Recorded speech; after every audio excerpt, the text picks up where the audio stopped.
I'm Joseph McFashion, and I'm young and great. I'm Joseph McFashion. I'm the owner of For Show Magazine and 4746 Global. For Show Magazine is an online magazine that I started in 2007, December.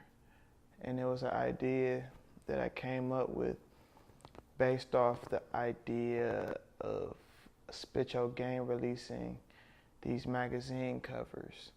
A good friend of mine, Charlie Jabley, he had this website called Spit Your Game, and he would release these magazine covers on MySpace, but they had no content. It would just be a cover, like a sweet magazine cover, and it'd just be like no content in it. And you know, everybody was going crazy over the cover, so I'm like, I might as well make an online magazine, because I didn't have the money to actually make a print magazine. I was only, I believe, 16 or 17, I believe. Dealing with the people that saw me come up, the people who were a part of my come up. It's just difficult when they can't stomach the fact that you're not like the person that they once knew. You know, and it's not because you're acting different, it's more so you're just in a better position. And they expect you to be doing the same things, like hanging in the same places, hanging with the same knuckleheads. Like things that you shouldn't do as you progress in life. I can't say like I have a specific way that I deal with it, because I deal with every situation differently. Some situations calls for me to have to put people in their place. Some situations just cause for me to ignore them. It just really depends on the person and the situation. So I don't have like one specific way I deal with it. A lot of people, they're looking at me now like, oh, he's making a lot of money from his magazine and music and stuff. But I started the company in 2007. I didn't start making money till 2012. So I just had to figure out how to make money from it. And, you know, it was just different ways to monetize things, you know, ads and things like that. I'm a person, I believe that I find a way to make money out of any situation. So it's kind of like, I'm a hustler. I knew that I didn't want to finish high school. I knew that that wasn't what I wanted to do. I knew that I wanted to work for myself, because in 6th grade I took a entrepreneur class. It was an extracurricular activity, so I did it after school. Like after school was over or whatever, I stayed. You know, I don't really remember the guys that ran the program, but it was pretty dope. They just taught me about entrepreneurship. They had like this little book, and they had me order things out of it, like pencils and bouncy balls and all that stuff, and I just take it, sell it in businesses and things like that. Like, people really didn't want the stuff I was selling, but they were just like, oh, he's in 6th grade and he's selling things, I'll support him. So that's pretty much how I started even being an entrepreneur. I enjoyed the aspect of going to school. Like, I used school really to promote. I didn't go there to do any work. Like, I knew how to do the work. I was very capable of it. Like, when I did do the work, I did pretty well, but I really used it to promote my magazine. I didn't use it for anything else but that. So, you know, I kind of made my mind up when I was in 10th or 11th grade that I'm like, all right, this is not what I'm gonna do. I built my website. Like, I learned coding and things, like, from editing MySpace layouts. Like, I used to have like Black Planet and MySpace and all that type of stuff, and I would just play with the codes. I was always into stuff like that. So, you know, I would mess up a MySpace background, go back, correct it, change pictures in it, you know, things like that. So I taught myself how to build a website. But as far as the content, you know, I generate a majority of the content as far as the videos and interviews and things like that. But I have writers, and I pretty much find them via social media. I was bored. I didn't have anything else to do. It was more so like I was in the studio with my artists. It was FMB, DZ, Cash Kid, and Tay B. They were working on this song called Raw 2.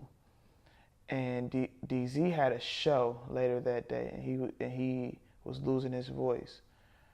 And Cash Kid had completely lost his voice. Like, he couldn't really rap. He lost his voice. And Tay B, like, they were going back and forth on the song. So Tay B did the last part, and it was kind of like, well, DZ and Cash Kid can't do it because they're losing their voices and they need their voices.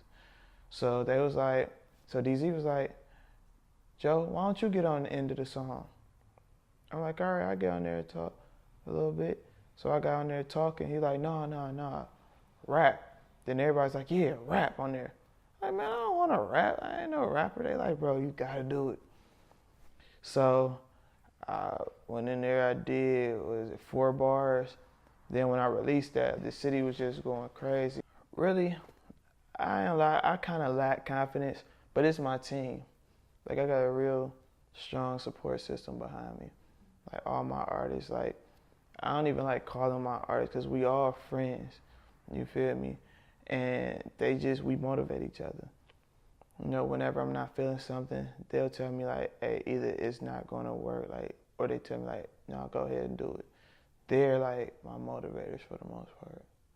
They keep me level-headed and strong. You need a good support system because a lot of people will support you for doing something stupid. They support everything except for something good, because I realize like it's easier to get people to show up for a fight than to show up for an event that you're having. It's easier for them to spread negative things on the internet, like you beefing with someone. They're quick to hop on some comments and argue with people, but they don't be quick to post your song. So it's good to have people that's like really supportive of you, like the positive side of you, instead of just negative. I just see what can happen. I see a lot of people that's just like not happy with life because of poor decisions they decide to make with their life as far as career, school, and things like that. So I just always see like the messed up part of things and be like, I don't want to be like that. So that's also why I didn't finish school, because I didn't need a safety net. I feel like my mom was like, oh, you always need something to fall back on.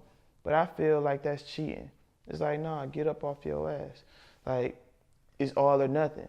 So I feel like I didn't finish school because I don't want to have to fall back on that. I need to motivate myself to not have to depend on that. I want to hustle. I want to be successful. So it's like, work. Don't use no safety net. There is no plan B or C. It's just plan A. Plan A has to work, or else you're going to be broke. The thing is, I believe in myself. I know sometimes I say, you know, it's hard for me to have like the best confidence, but I really believe in myself. So when I jump into things, I jump in head first. It's kind of like I just know it's gonna work. If it don't, okay, cool, but it's gonna work. And that's not even to be arrogant, but it's like everything that I've tried has worked.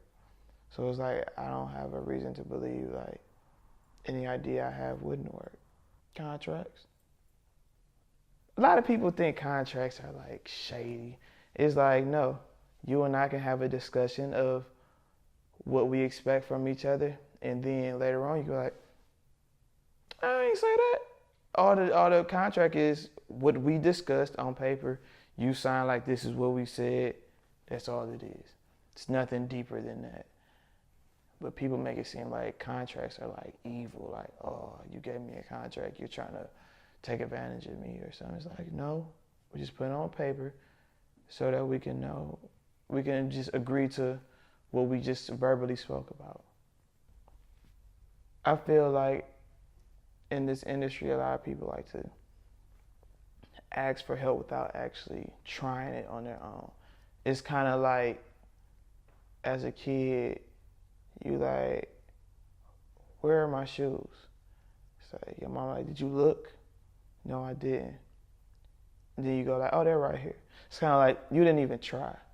You just wanted to ask for help when you didn't need it.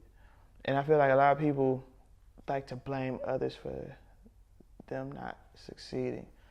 And I just don't think that's fair to the people that actually worked hard, or even the people that came up on luck that made it successful, because everybody's story is not the same. And people think like if you don't help them, you're hating on them. But it's kind of like, no, just work. It's possible for you to do it on your own, because a lot of people have to do it on their own. Or they did get help from someone, just probably not the person that you're asking. I just feel like people use help as a crutch. And when someone doesn't help them, they really contribute that to why they're not successful. And I think that's crazy. It's real crazy. Because they're not focused. Or they're focused on someone else's life. Like they said in school, keep your eyes on your paper. You know, stop worrying about other people. And Instagram made it even harder for you to mind your business, because you're looking at how other people live and you're like, we the same age. We grew up in the same area. We got a lot of similarities. Why aren't I there? And it's like you didn't take the same path as them. Like you didn't have probably the same opportunities, or you did have the same opportunities. It just didn't work for you the same. People get lost by not minding their business.